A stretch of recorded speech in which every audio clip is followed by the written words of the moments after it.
小刚说三国，原著罗贯中。第59集。孔明邀了鲁肃一同乘船到了曹操水寨附近，并且又让士兵擂鼓呐喊。曹操军寨中听到擂鼓呐喊，毛玠、于禁慌忙报告曹操。曹操传令说，江上大雾弥漫，他们忽然到来，一定有埋伏，不要轻举妄动，调拨水军弓箭手乱箭射他们，再派人到汉寨，叫张辽、徐晃各带领3000弓箭手火速到江边帮助射箭。毛玠、于禁怕南军抢占水寨，便派弓箭手在寨前放箭。不一会儿，汉寨的弓箭手也到了，大概1万多人，都向江中放箭，箭如雨点般发射。孔明又让把船调转了头，船头向东，逼近水寨，迎着射来的箭，继续擂鼓呐喊。太阳出来，雾散了，孔明下令船队快速返回。20只船两边的草人上插满了箭。孔明叫船上的士兵齐声喊叫，谢曹丞相送箭。等这话传到曹军寨内报告曹操时，孔明的船已经走了20多里，追不上了。曹操懊悔极了。孔明对鲁肃说，每只船上有5、6千支箭，不费江东一点力气，已经得到了10多万支箭，明天就可以用来射曹军，这不是很方便吗？鲁肃询问道，先生真是神人呐，怎么能知道今天会有这么大的雾呢？孔明回答说，身为将官，如果不懂天文，不识地利，不会看阵图，不了解兵势，那是庸才。我在3天前就已经是算定今夜有大雾，因此敢说3天的期限。公瑾让我10天造完，工匠物料又都不齐备，他这么做明明是要杀我。我的命是天赐的，公瑾怎么能害得了我呀？鲁肃听罢是佩服不已呀。船到岸时，周瑜已经派了500名军兵在江边等候搬箭。孔明让人上船取箭，把得到的10万多支箭都搬到了中军帐。鲁肃去见周瑜，向他说明了孔明取箭的过程。周瑜非常的吃惊，叹气说，孔明神机妙算，我不如他呀。不一会儿，孔明进寨见周瑜，周瑜下帐迎接，称赞说，先生神算，使人叹服啊。孔明回答，雕虫小技，何足为奇呢？周瑜邀请孔明到帐中饮酒，又说道，昨天主公派使者来催促进兵，我没有好的计策，还望先生指教。孔明说了，我是碌碌庸才，哪儿有什么妙计呀？周瑜又说，我昨天观看曹操的水寨极其严整，不是轻易可以攻破的，想出了一条计策，不知道能不能行，请先生为我决定。孔明说了，都督先不要说，咱们各自写在手上，看看同不同啊？周瑜很高兴，让人取来笔砚，先暗自写了，孔明也暗自写了。两个人靠近，各自伸出手掌，一看掌中的字儿，都大笑起来。原来两个人的掌中各自写了一个火字。周瑜说了，既然我们两人意见相同，这就没有疑问了，还请不要泄露。孔明回答说，两家的大事哪有泄露的道理？我预料曹操虽然2次经历我这条计策，必然不防备，现在都督竟可以用这个计策了。曹操白白损失了15、16万之箭，心中气闷。荀攸出计策说，江东有周瑜、诸葛亮用计，很难马上攻破，可以派人去东吴诈降做内应，以通报消息。曹操问了，你看军中谁可以去呢？荀攸回答说，蔡瑁被杀，蔡氏宗族都在军中，蔡瑁的弟弟蔡中、蔡和现在是副将，丞相可以对他们施恩，派往东吴诈降，东吴一定不会怀疑呀。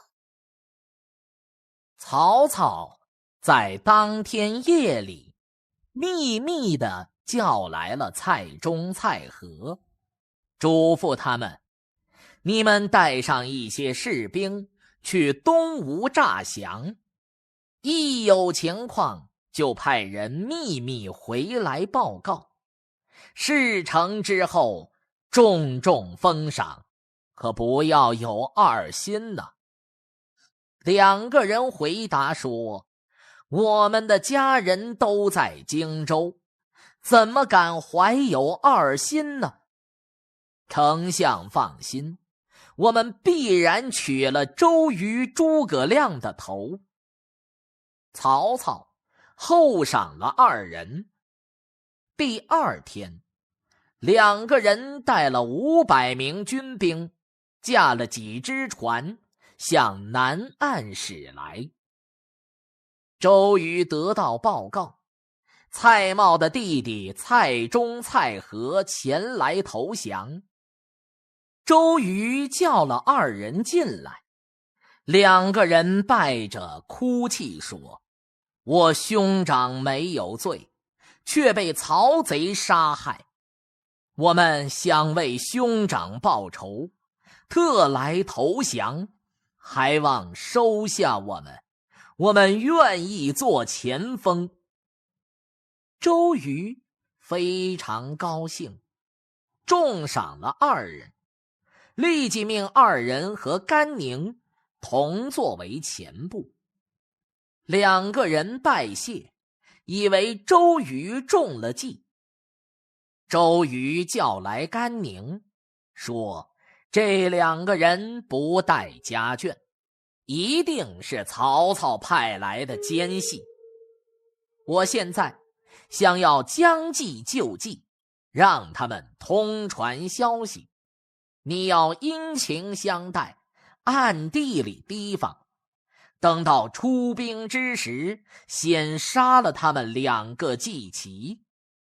你要十分小心，不能有失误啊。”甘宁领命而去。鲁肃来见周瑜，告诉他蔡中、蔡和投降，恐怕有诈，不能任用。周瑜说了，他们因为曹操杀了兄长，想要报仇，有什么诈呀？你如果这么多疑，怎么能容纳天下的贤士呢？鲁肃默默地退了出去，告诉了孔明。孔明笑着不说话。鲁肃问他：“你为什么发笑？”孔明说了：“我笑子敬是没看出来，公瑾这是在用计呢。大江隔远，奸细很难往来。曹操派2个人诈降，刺探军情。公瑾将计就计，正是要他们通报消息。这就是公瑾的计谋。”鲁肃这才醒悟了过来。夜里，周瑜正坐在帐中，黄盖来了。周瑜问：“公父深夜到这儿，必然是有好的计谋。”黄盖说了：“敌人兵多，我们兵少，不适宜长期相持，为什么不用火攻呢？”周瑜问了：“谁让先生献的这个计策呀？”黄盖说：“我自己的意思，不是别人让的。”周瑜又说：“我正想这样，所以留下了蔡中、蔡和来通报消息。但是找不到一个人为我行诈降之计呀。”黄盖回答：“我愿意。”周瑜又问了：“不受一些苦，这曹操怎么会相信呢？”黄盖又说：“我受孙氏厚恩，死也是无怨无悔啊。”周瑜拜谢：“您如果肯行苦肉计，那是江东的万幸。”黄盖又说：“死也无怨呐。”第2天，周瑜召集众将，孔明也在座。周瑜说了：“曹操率领100万大军扎营300里，不是一天能够攻破的。现在命令各位将官各领3个月的粮草，准备防御敌人。”这话没说完，黄盖便打断说：“别说3个月，就是30个月的粮草，那也不顶用。如果这个月能攻破，那就算胜利了；如果这个月不能攻破，那就应了张子布的话，就向曹操投降吧。”周瑜勃然变色，大怒：“我奉命带兵攻打曹操，敢有再说投降的，便杀了他。两军交战的时候，你敢说这样的话，涣散军心？不杀了你，那是难以服众啊！”于是喝令左右把黄盖拉出去杀了。黄盖愤怒地说：“我自从随了孙将军纵横东南，历经3世，还用你来说吗？”周瑜更加愤怒了，下令立刻要杀了他。甘宁上前说：“公父是东吴的老臣，请宽恕他吧。周瑜又说：你敢多话，扰乱我的法度。又让左右的军兵把甘宁乱棒打出去。众官员都跪在地上苦苦求情。周瑜说了：看众位官员的面子，今天就免了你的死罪。命令左右士兵拖倒打100仗。军兵们把黄盖剥去了衣服，拖翻在地，打了50仗。众官员又苦苦求情。周瑜跳起来指着黄盖说：你敢小看我，先存下50棍，再有怠慢，2罪并罚。众官员扶起黄盖，只见是打得皮开肉绽，鲜血直流，扶回到他自己的寨中，昏迷了几次。凡是来慰问的，没有一个不流泪的。鲁肃也去看望了，然后来到孔明的船上，对孔明说：今天公瑾愤怒斥责公父，我们都是他的部下，不敢犯上，苦苦求他。先生是客人，怎么袖手旁观，一言不发呢？孔明笑着说：子敬，你在骗我呀。鲁肃问了：我和先生渡江以来，没有一件事儿是骗你的，今天怎么说出这样的话呀？孔明说了：子敬难道不知道公瑾今天毒打黄公父，这是在用计吗？怎么能让我劝他呢？鲁肃这才醒悟。孔明又说：不用苦肉计，怎么能瞒过曹操？今天必定派黄公父去诈降，而让蔡中、蔡和报告曹操。子敬见到公瑾时，千万不要说我知道这个计策，只说我也埋怨都督。鲁肃辞别了孔明，回去见了周瑜。鲁肃问了：今天为什么痛打黄公父啊？周瑜说了：各位将官是不是也在埋怨啊？鲁肃回答：多少有些心中不安。周瑜又问：孔明怎么想呢？鲁肃回答说：他也埋怨都督太过无情。周瑜笑着说：今天我是瞒过他了。鲁肃询问道：怎么这么说呢？周瑜回答说：今天痛打黄盖是一个计策，我想令他去诈降，必须先用苦肉计，才能够瞒得过曹操，然后用火攻便可取胜。鲁肃暗想，孔明实在是太高明了，但是他不敢说明。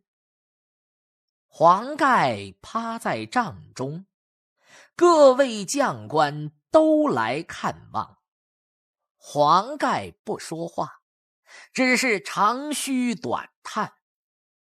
忽然参谋阚泽前来问候，黄盖叫左右退下。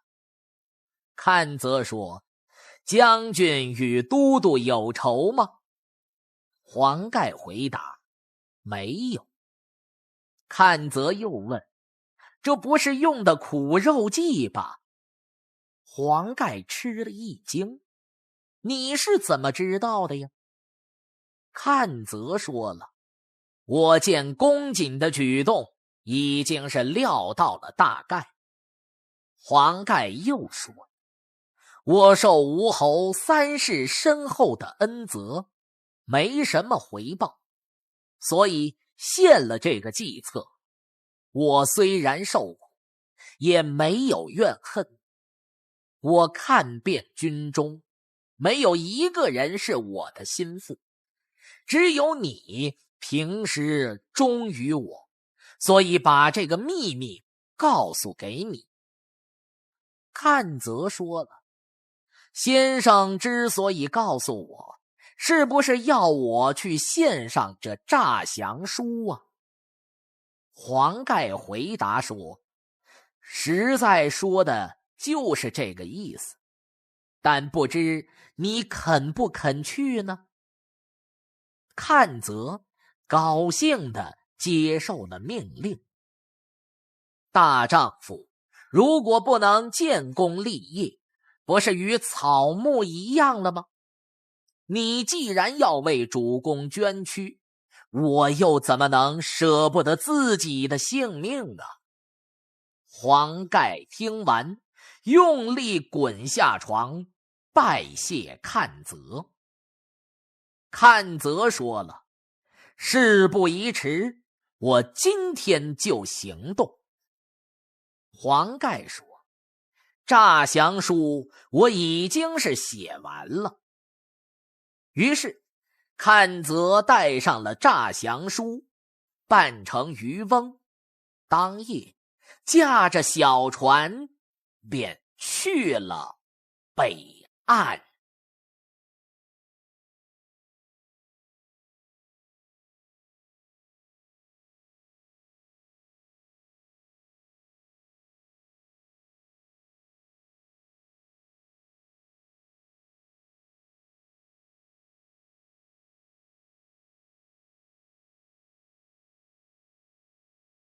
第60集。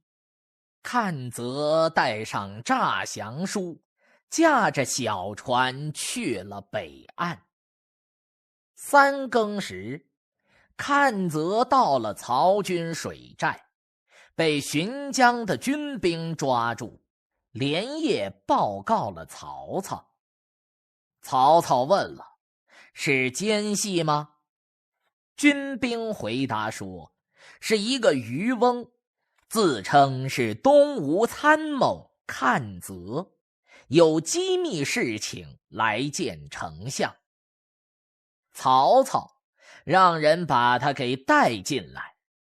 军兵带来阚泽，只见大帐内灯烛辉煌。曹操坐在桌前问，你既然是东吴参谋，来这儿干嘛呀？阚泽回答，人家说曹丞相非常渴求得到贤能的人，现在看你问话这意思并不是这样，可惜黄盖又看错了人呢。曹操又问，我正和东吴交战，你私自跑到这儿，我怎么能不问呢？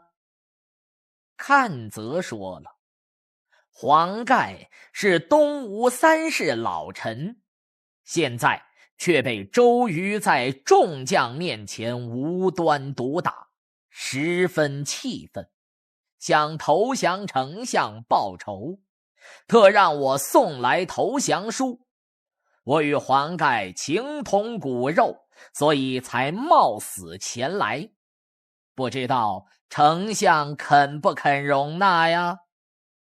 说完，取出书信呈给曹操。曹操反复看了10多遍，拍案大怒说，黄盖用苦肉计派你送诈降书，你还敢来戏弄我？于是叫军兵把他推出去杀了。阚泽面不改色，仰天大笑。曹操又让军兵把他拉回来，问他：我已经识破了你的奸计，你为什么还要大笑啊？阚泽回答说：我不是笑你，是笑黄盖他不认人呐。曹操说了：我自幼熟读兵书，你这条奸计只瞒得了别人，怎么能瞒得了我呀？阚泽问了：信中说的哪一件事儿是奸计呀？曹操大笑：我就说出来你的破绽，让你死个明白。你既然是真心投降，为什么不约定投降的时间呢？阚泽听完大笑啊，亏你还敢自夸熟读兵书，不如及早收兵回去，不然定会被周瑜活捉。可惜我就要屈死在你的手里了。曹操问他：你说我哪个地方说的不对呀？阚泽说了：说了也是意思，何必多说呀？曹操又说：你如果说的有理，我自然佩服。阚泽又问：难道你没听说过背主投敌不可以约定日期的话吗？如果约定好了日期，到时候找不到下手的机会，你这里反而去接应，这事情不就泄露了？所以只能是找机会行动，怎么约定时间啊？你连这个道理都不明白，却要驱杀好人，简直是个没有才学的人呐！曹操听了，便道歉说：我见识不高，冒犯了你，不要计较啊。阚泽回答说：你如果能够立下大功，我一定重重封赏。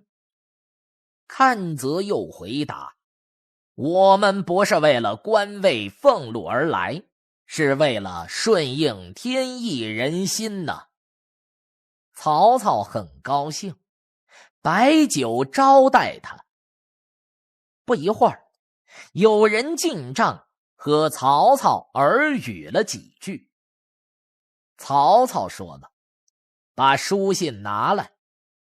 那人便把一封密信递上。曹操看了，面带喜色。阚泽心中暗想，这一定是蔡中、蔡和来信报告黄盖受刑的消息，所以曹操很高兴，认为我这投降是真的。曹操便说道：还要麻烦先生再回江东，与黄盖约好，到时候先给我报信儿，我起兵接应。阚泽又说：我已经离开了江东，不能再回去了，希望丞相派别人去。曹操便说道：如果别人去，这事情恐怕会泄露。阚泽又说：我如果要回去，就不能在这儿久留，必须马上就走啊。于是阚泽离开了曹营，驾小船回到了江东，来见黄盖，说了事情的经过。黄盖说了：要不是你能说会道，那我就白白的受苦了。阚泽又说：我现在就去甘宁的寨中，探听蔡中和蔡和的消息。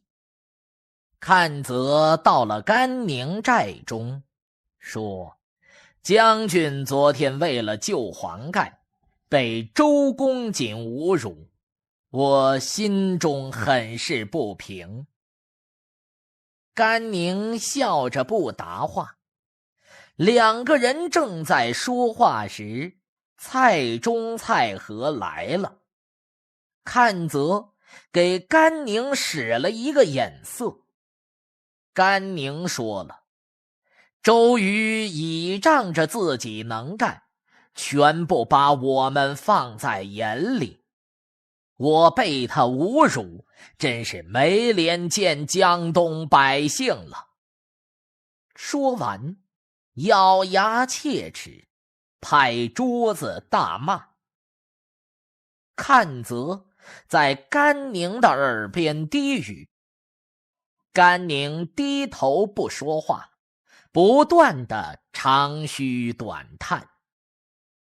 蔡中、蔡和见甘宁、阚泽都有反叛的意思，便又用话来试探说：“将军为什么是烦恼啊？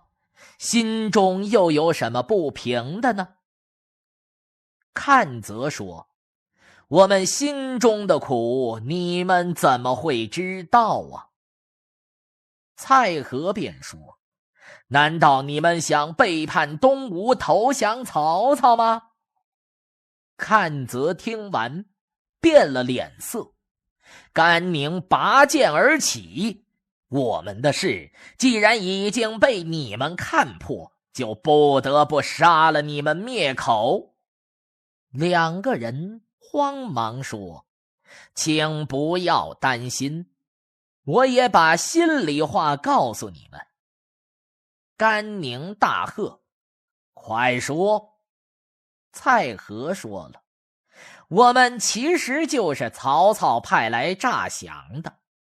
二位如果真有归顺曹操的心，我们俩可以引荐呢。”甘宁问了：“你说的是真的吗？”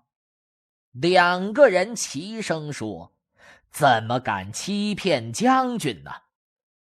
甘宁假装高兴地说：“如果是这样，那真是天赐良机呀。”蔡中、蔡和又说：“黄盖和将军被侮辱的事，我们已经报告给了曹丞相了。”阚泽便说道：“我已经替黄盖给曹丞相送去了投降书，现在特意来和甘宁相约共同投降的。”甘宁说了：“大丈夫既然能遇到贤明的主公，当然要真心投靠了。”于是四个人一起饮酒，谈论着心事。蔡和、蔡中回去之后，立即写信密报曹操。阚泽也写了一封书信，派人秘密报告曹操。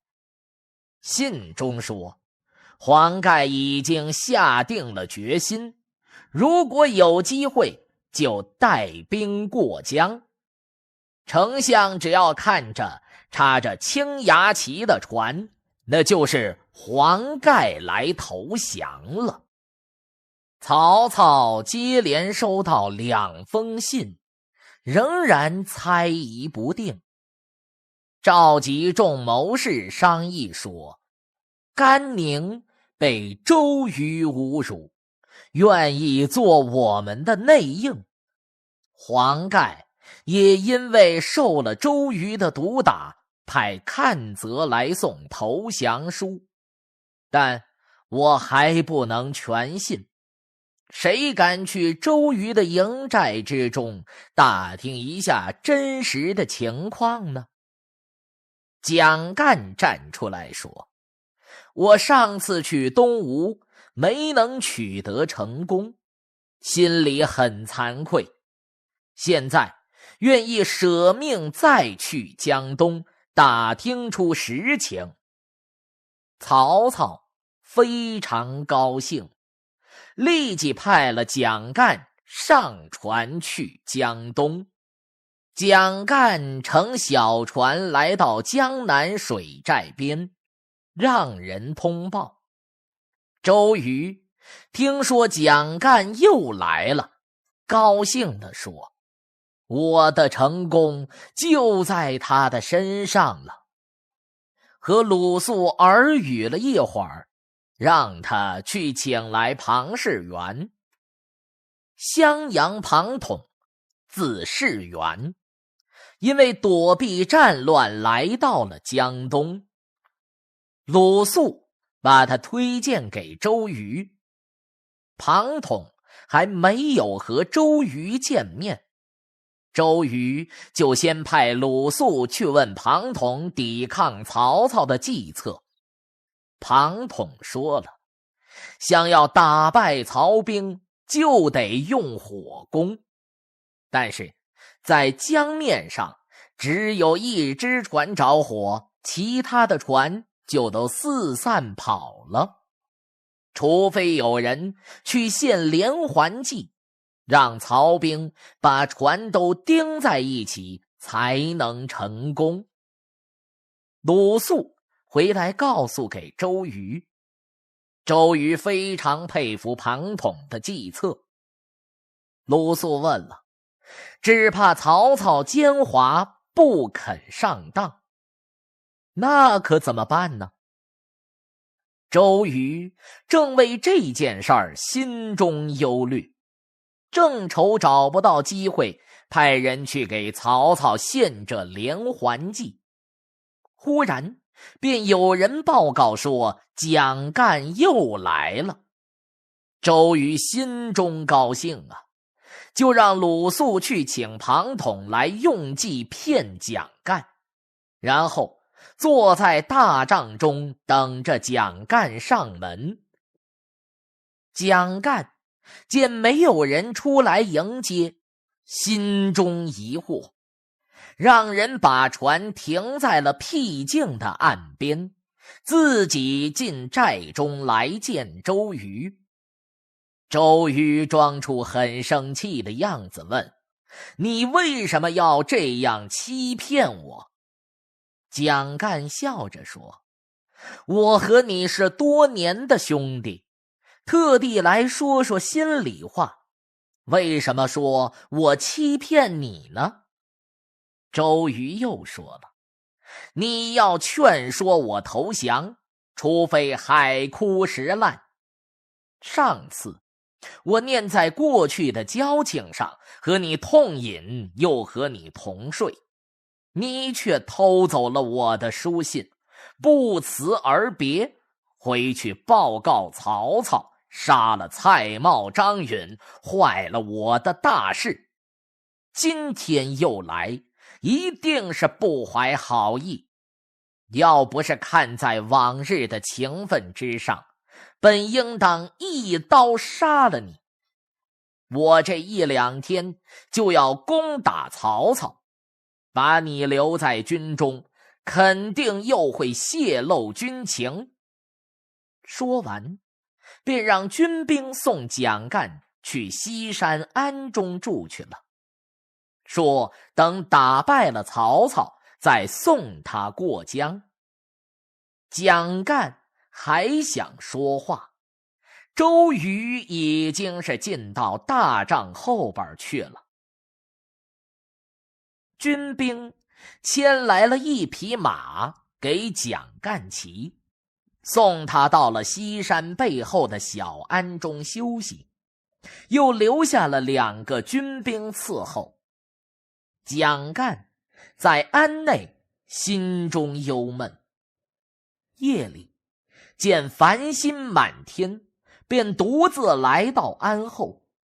忽然听到有读书的声音，他循着声音去寻找，看见山石边上有几座草屋，屋内射出灯光。蒋干一看，只见一个人正坐在灯前朗诵《孙子兵法》。蒋干心想，这一定是个外地的客人。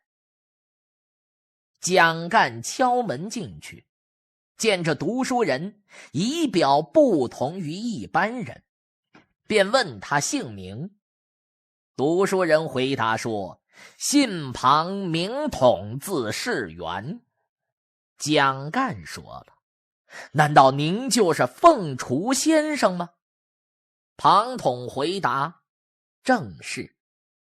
蒋干高兴地说：久闻先生大名，为什么住在这个偏僻的地方啊？